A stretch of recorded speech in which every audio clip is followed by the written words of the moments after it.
Welcome back to Couch Collectibles. Hope you guys are having a fantastic day. In today's video, we're going to look at what can make your 1965 quarters worth money. And we're going to be looking at different types of errors to look for in a 1965 quarter. We're going to be looking at quarters that sold for thousands of dollars and 1965 quarters, well, that are only worth a quarter. So we're going to be looking at all the differences for the 1965 Washington quarter. But don't forget, if you guys do purchase 2 products on the store this month, you get $5 off. Use code 5OFF at checkout. You were also entered for the monthly giveaway. Last month we gave away 3 error coins, so that was pretty awesome. CouchCollectibles.com. Link is down in the description of every single video. Now let's just hop into it and check out these rare 1965 quarters that are worth money. Alright, so first up here is the stock image of the 1965 Washington quarter. You can see that this is the mintage for the no mint mark quarter, meaning that it was produced in Philadelphia.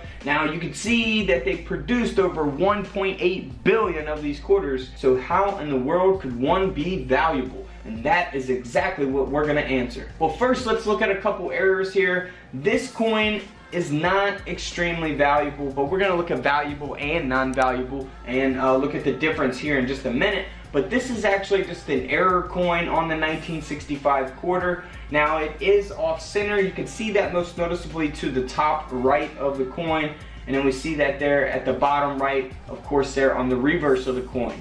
Now this quarter only sold for over $15, so not worth really getting graded. Probably cost you more than that to get it graded, but still an awesome coin if you do find an off-center in circulation or when you're coin roll hunting to add to your coin collection.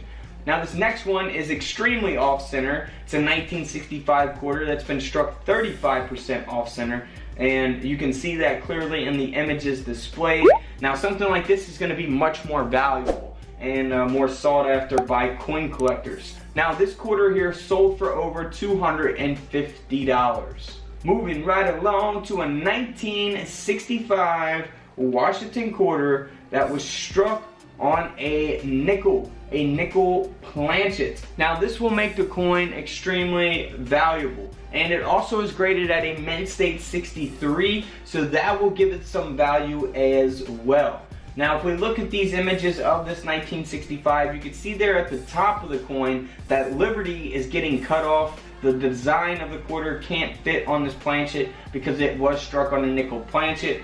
Now you can see that they're taking place at the bottom of the quarter on the reverse as well, and that is what's going to give this coin value. It's a high graded coin. It has that error. Now if you guys want to know if your coin's been struck on a 5-cent planchet, just weigh it. You can weigh it. A nickel weighs 5 grams. A 1965 quarter would weigh 5.67 grams. But again, you can also tell just by the design of the quarter when it's being struck. It looks like it's being struck off center. However, it was actually struck on a nickel. So always be on the lookout for that. This coin sold for over $5,000. $5,000 quarter. Alright, another thing that's going to make a 1965 quarter valuable is if it just has an extremely high grade. These are very hard to come by, guys. If you find a 1965 quarter in your pocket change, it's most likely only going to be worth 25 cents unless it has any type of errors or high grades. Now high grades, you're probably not going to find in pocket change because the coins are most likely circulated, scratched up, and they're only going to be worth face value.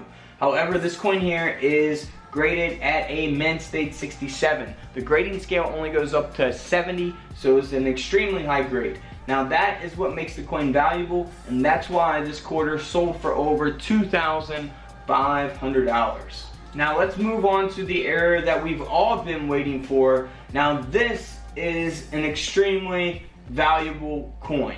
Now these next 2 coins are extremely valuable coins, and I'm going to show you exactly what to look for. So this is a 1965 Washington quarter that sold for over $5,400, and I'm going to show you why in just one second. Now this quarter doesn't have a high grade. It's graded at an extra fine 45, it's been struck on a silver 25-cent planchet. So you guys know in 1964 they stopped producing silver quarters. 1965 were clad quarters, they were non-silver. So if you found a 1965 that's actually silver, you're talking some big money. Now here's the 1964 silver quarter. It weighs 6.25 grams, and you can see that the 1965 non-silver is supposed to weigh 5.67 grams. So if you guys want to weigh your coins, you can get a coin scale on couchcollectibles.com. Links down in the description of every single video. But anyways, that is what makes the coin valuable. It's been struck on a silver planchet. It wasn't supposed to be silver because it was made in 1965.